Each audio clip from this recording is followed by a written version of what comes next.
Assalomu alaykum do'stlar. Ko'rib qo'lingizni deyman-da, shu birlamini ko'rib qo'lingizni deyman-da. Chatki manzarani ko'rsatish uchun sizlarga bugun kelganman. Bugun juma kuni. Video bor, bugun chiqmaydi baribir, 3-4 kun, mumkin bir haftadan keyin chiqar. Shu yoshga kirib mana qarib 30ga chiqamiz. Bu yerga birinchi bor kelishim. Yoshligimda kelganman, ammo yodimdan chiqib ketgan deyarli. Birinchi bor desam ham bo'ladi. Marhamat qilib manzarani ko'ramiz. Bu manzara agar ma'qul bo'lsa, videoga bittadan like bosasiz, kanalga obuna bo'lib, poddeşka qilib ketasiz.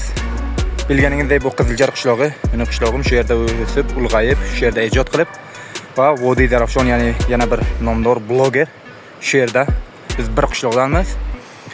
Va bu Zarafshon daryosi ko'rganingizdek manzara, vapshim gap yo'q. Tepada dupla bozor bo'libdi ayni holda. Bugun juma kuni. Mana shunday manzara. To'g'risini aytsam, birinchi bor bu yerlarga kelishim. Gap yo'q, lekin manzaraga o'zingiz baho bering.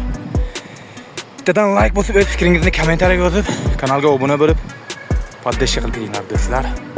Va bugun 72-kun Arjumanni ham shu yerlarni qayergadir urib, imkonimiz bo'lsa shu videoni bitiga, ya'ni video davomida qo'yamiz.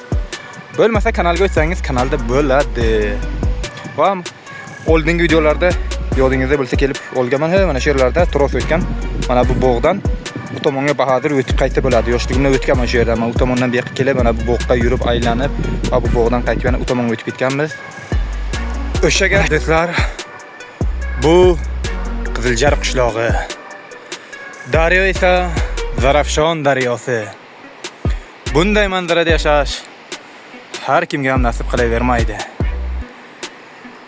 Shu bilan videomiz ham do'stlar o'z nihoyasiga yetadi.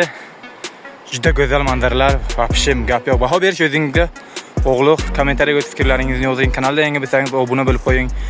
Va videoga bittadan like bosib qo'ying.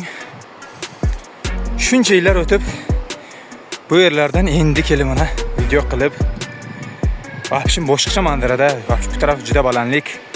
Pastda Zarafshon daryosi, u tomon esa bizning qishlog'imiz va orqa tomonlar ham tog', ko'rganingizdek qanday chiroyli manzaralar. Keyingi videolarda ko'rishguncha xayr deb qolaman do'stlar. Salomat bo'ling.